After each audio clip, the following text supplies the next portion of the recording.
Norwich were going to go up, and they showed it. Bone is on his own, he needs a bit of help. Now Bone coming, and he's only got Butler to get past, and he could do this. Butler coming in, he's waiting for a bit of support though. Things are closed up, he's going into a dangerous position. He's almost there, and it was Trollope to get it away. Jimmy Bone was renowned for picking a ball up on the halfway line and going through about 5 or 6 players and scoring goals. And, you know, I think people would look at him and think not so much skill, but you know, he get about 16 rebounds off people and stick it in the back of the net. But he kept on going and had the resilience to do that. And Norwich would need to show resilience if they were to sustain their challenge. In midweek, on March the 15th, Hull City were back at Carrow Road 2 months to the day after they'd been here and knocked the Canaries out of the FA Cup 3-0. Tonight, there would be no repeat. Goals from Trevor Howard and Kenny Foggo saw to that. A 2-0 win in front of another 30,000 plus crowd. Norwich City were back on top of the table. From now, it would be a test of character and of stamina. This was the time when those agonising training sessions up and down Mousehold Heath would pay dividends. Those bunny hops had hurt, but fitness would count for everything in the run-in to the end of the season. No pain, no gain.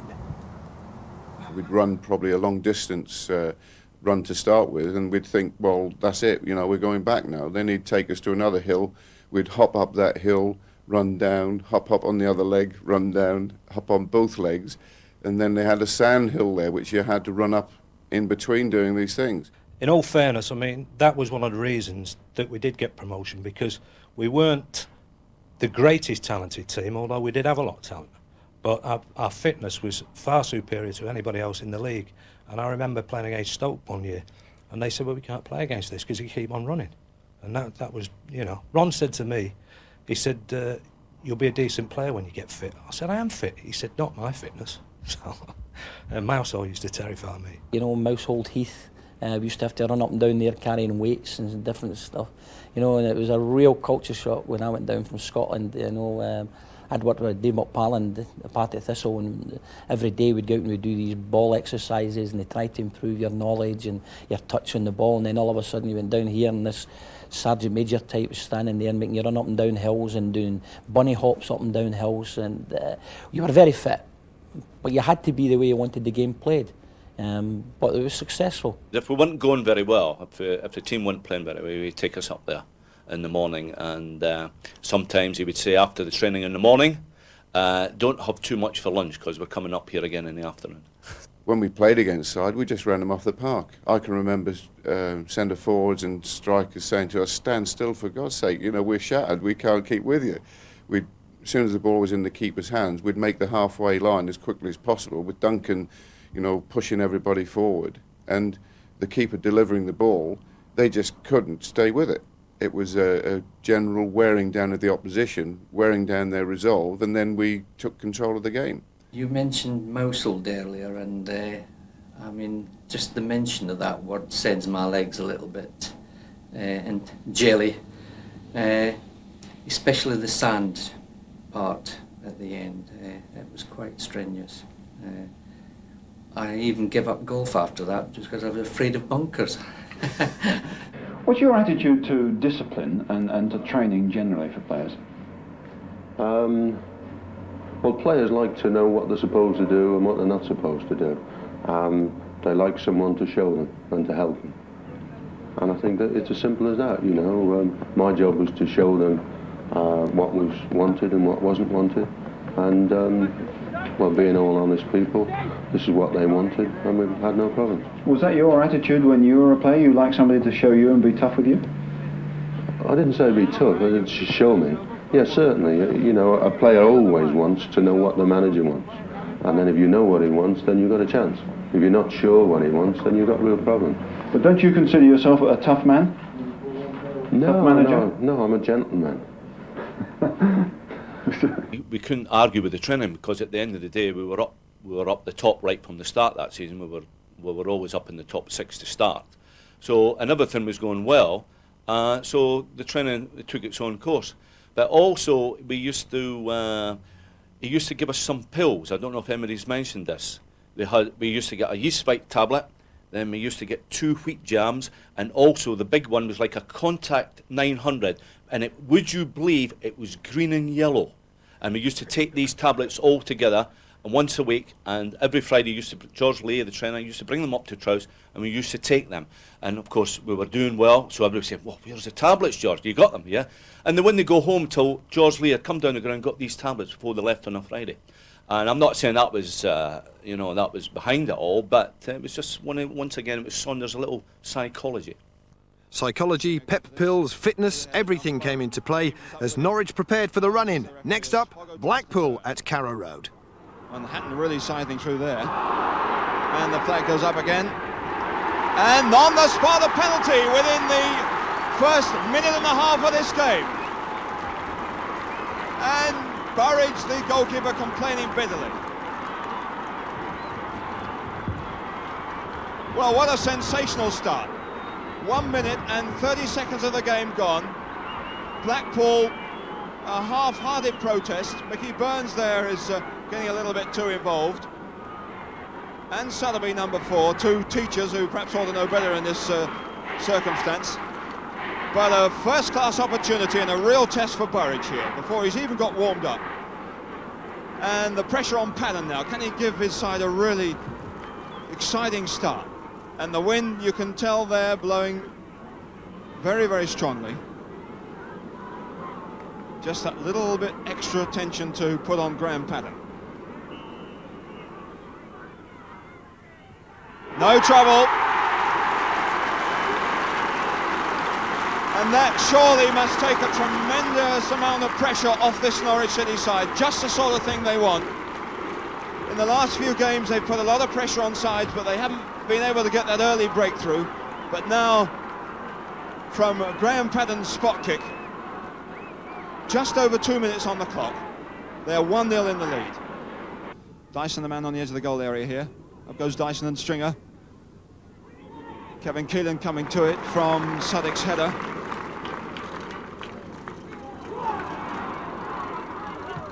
Payne pumping it up to the 2 men up front, Bone and Cross. Too strong by Bone, but Cross has got a lot of room to turn. Bone come to the near post, here he is. Oh, and it's a fine header from behind him. Kenny Foggo.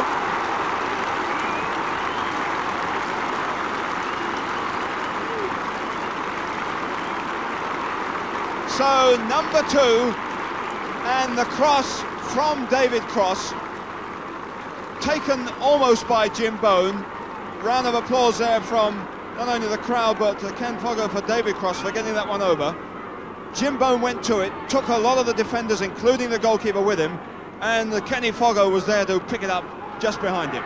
And 2-0 in the lead now with 22 minutes gone. Hatton pumping one forward for Sotheby, who's gone up there. Now Burns. And a free kick against Mickey Burns here.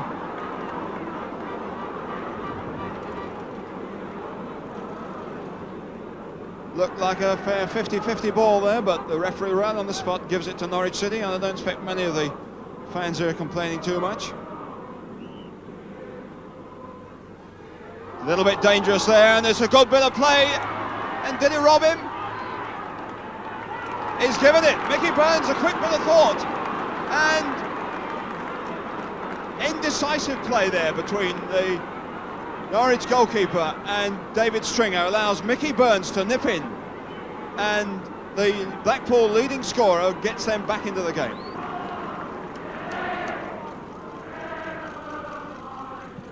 Sotheby in there hard. Dyson, can he turn on Forbes or set Burns up? This is Burns. Didn't quite run for him. Got away by Payne, and here's Padden with 2 men free on the right. This is one of them, Ken Foggo. Bone is just inside him, but now he's marked up. Cross the far man. Cross gets up beautifully. What a brilliant goal.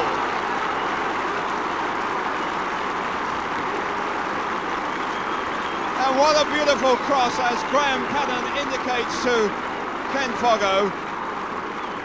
An inch-perfect cross from Ken Foggo, and the perfect far post header from David Cross.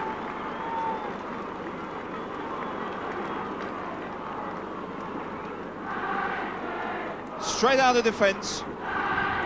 some good, quick, accurate passing and some wonderful finishing give Norwich City a clear lead again with 37 minutes of this first half gone. Although we've had 4 goals, it's really only the first time the crowd has come alive. Norwich City doing most of it on their own, including a little bit for Blackpool. Keelan can get this one if he wants it.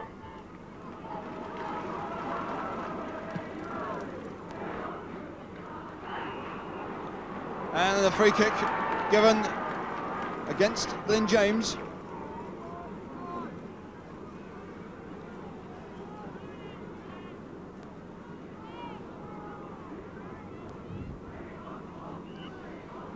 Well, they've shown a lot of ability in the air, and here's another one for them. And it is another goal, and this time it's Bone. And the goalkeeper not quite sure whether to come or go, and in the end Bones touched behind him, beating him decisively. Payne controlling that awkward ball well. And another good bit of control from Crossan and setting up Foggo well, and here's another one for chance number 5, and well stopped by Burridge.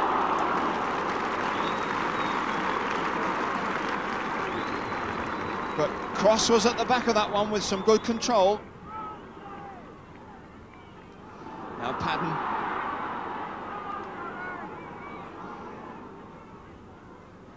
Foggo given room to turn in that position, which is unusual. Now Padden with a chance to set it up on his left foot. And swinging away from the goalkeeper. Goal number 5, leaving John Burridge absolutely helpless.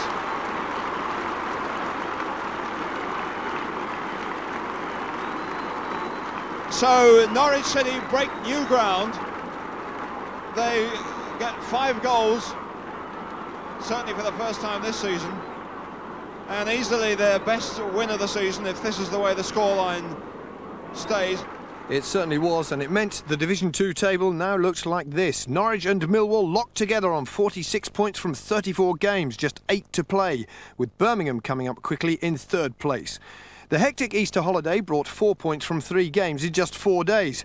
But let's now reflect on the mood at these unprecedented times. Here's how Jerry Harrison reported on promotion fever, Norwich City style. Local supporters haven't always been as convinced as Ron Saunders which road the club was taking. Rebuilding can be a painful business.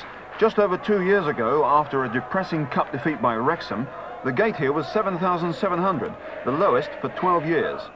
That day, in reply, the team had their biggest win of the season, 4-1 over Bristol City.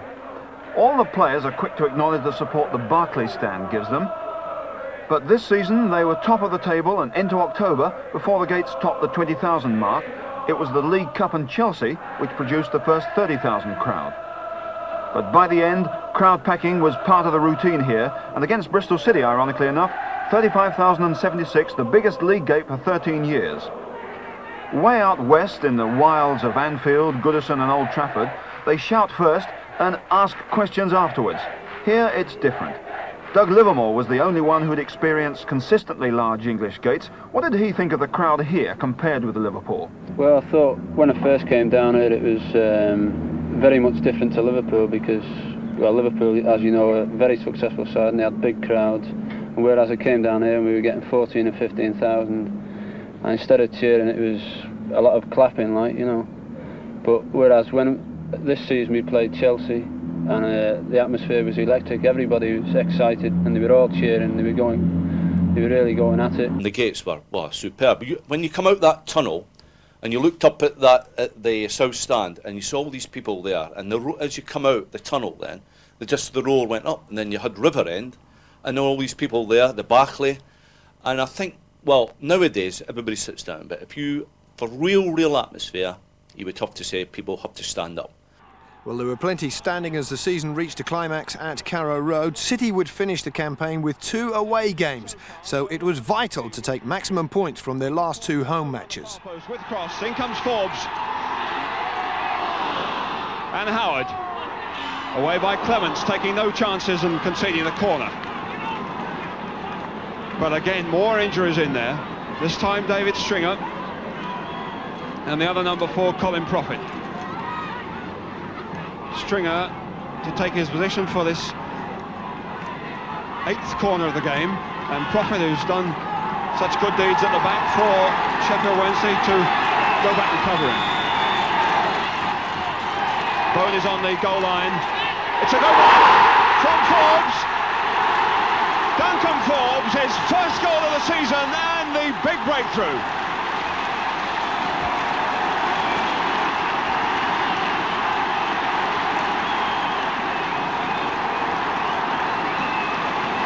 And at last, something for Norwich crowd to shout about. The one goal which for most of the game they never looked like getting, and indeed Sheffield Wednesday had deprived them of so gallantly and with such good play. But their captain, Duncan Forbes, it's been such a miserable season for him, been out for such a long time with that Achilles tendon. Now his first goal of the season puts 2 points within 7 minutes away. They only scored 2 goals that season, and that was, the first one was against Sheffield Wednesday, and the second one was, I think, the last home game here against Swindon. But I remember the goals as if I was jumping up now and I was heading them in. I went in and I just dropped back and I just hit it and I just powered it in, and it just hit the underside of the crossbar and went in at the rubber end, and that was the only goal of the game. It wasn't long to go. And then we moved on to old Swindon, and what happened there was Graham Padden, if I don't know if you remember, he always had a long throw, and I always used to go up for a long throw for him and try and back head it. Well, this time he took the long throw and they headed it out, and I was going to run back into defence because I thought, well, I better get back quick. But I stayed in, and it went back to Graham Padden, who got it on his left foot, beat the chap on the outside, and whisked it, and I could see it. And big Frank Burrows, I still see him about when I'm travelling about now. He was the centre half for Swindon, and he just got underneath it, and I knew as soon as that ball come over his head, I knew I was going to score. Padden picks the loose one up, players going over to the far post again, racing away, and it's a good one. A fine header from Forbes.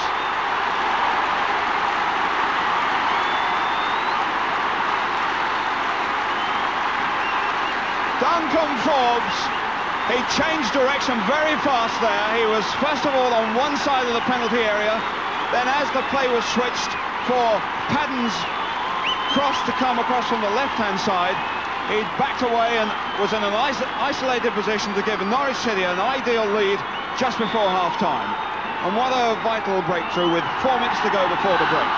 No goalkeeper could have saved that header. It went right up into the junction, and Frank Swift, who was the greatest goalkeeper ever, would never have saved it. But I'll remember these goals forever.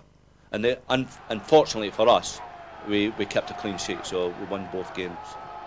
They were precious goals indeed, and those 2 victories meant Forbes and his teammates travelled to the capital 48 hours later, needing a win against Orient to ensure promotion. Around 3,000 City fans also went to Brisbane Road that Monday night, hoping to witness history in the making. Kenny Foggo put City on their way with the first goal, and Graham Padden added a second from the penalty spot. Norwich ran out 2-1 winners. There had been success before, of course, the League Cup in 1962, the FA Cup run in 58-59, and promotion from the 3rd Division. But this was extra special. 70 years after their formation in 1902, Norwich City were in English football's top flight. There was a little bit of champagne brought into the dressing room, but most of the lads refused it. I bet, yes. And then on the coach home, I think we stopped at a pub on the 11 somewhere and just carried on. I don't think I went to bed that night. But I remember the celebrations all the way back, you know, of our fans, the coaches that were going back along the through Epping and places like that, you know. And I believe that some guy even cut out the penalty spot and took that home as a souvenir. And I remember Ron Saunders throwing Alan Black's boots out the window, his actual shoes that he was wearing. Oh, we went back in the coach, and there was the Norwich supporters were out the coach, they were stopped, they were drinking. Oh, it was just superb, yeah. City supporters, more than 10,000 of them, were back on the road with Ron Saunders and the boys come the weekend for the final match of the season at Watford. This time, a point was needed to clinch the Second Division Championship. Watford were bottom of the table by some distance. They'd long been relegated, but they would do their best to spoil the party. All was going well, though, when Dave Stringer rose like the proverbial salmon to put Norwich ahead. The celebrations began. A touch prematurely, though. Watford equalised and left Norwich to play out some tense final moments until the final whistle. 1-1, Norwich were up, and up as champions. We didn't play all that well because it was a terrible surface. I don't know if you remember it. It was flooded, but we hung on for 1-1, and then I think they were away at one end, and I think the 16,000 ran onto the pitch and just grabbed a hold of you, and they were trying to rip things off you and try to get your shot. But we went up into the stand and we come along, and we were playing in red, and we took off the red shirts and we just threw them. And years afterwards, some chap wrote me a letter saying, "I've still got your red shirt and nobody's ever going to get this off me." But it was superb. Sometimes you don't realise how important it was to everybody. And since, I mean, everybody's mentioned it. Whenever they talk about, can you remember the time you scored the goal? And I think, sometimes I'm getting fed up with this goal at Watford because that's the only thing they remember about. I played nearly 650 games in my career, and that's the one game. And that does bring it home to me to know that the people of Norfolk, that was the thing that they were most wanting. I think I would have liked to have played the last match at home in front of the supporters, really. I think that would have been special. Well, I would imagine they'd have been camping out overnight to get a place at Carrow Road if it had been at home. So that was a little bit of an anticlimax, having to play the last two matches away from home, because we didn't sort of go to Carrow Road as champions, and sort of see our own supporters, even although there was thousands of them at Watford and at Orient. The scenes in the town after the club had achieved it was exceptional, at the town hall, and everywhere you went, everybody was really up that the team, that Norwich City were actually in the First Division, and I think it really brought the community together. We went to the City Hall, and I got presented with a trophy as I was captain. We went on the balcony there, and then this chap, Shipman, presented me with the Second Division Championship trophy, and just went, just give it to the whole crowd, yeah. And I had to say a few words and say that I'll try and keep my voice down to Ron. Spoke to the Norwich people. It was really top class. There was also a trophy for Dave Stringer, City's ever-present player of the season. And in this year of unprecedented Canary success, there was also another classic performance. Another record in a chart-topping season. We're the football team in the yellow and green. Norwich City is our name. We will play it fair as the fans all cheer, as we march on the road to fame. The Canaries, let the name ring loud and clear, and we'll keep right on with the Norwich song. The Canaries is the name.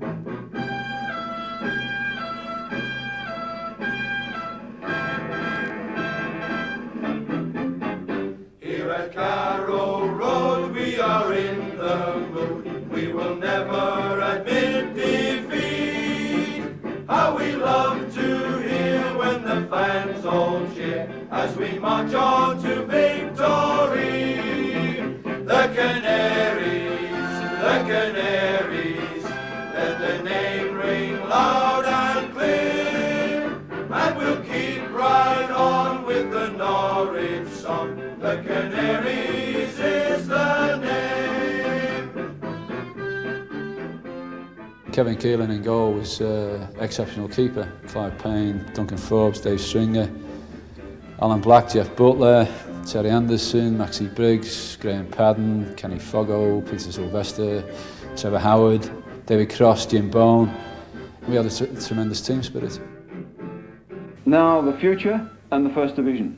Immediately, what's your attitude to taking this group of players or this team into the First Division? I'm delighted to do so. Does it frighten you? I think the last time I was frightened was when I ran out the dentist at about 7 years old.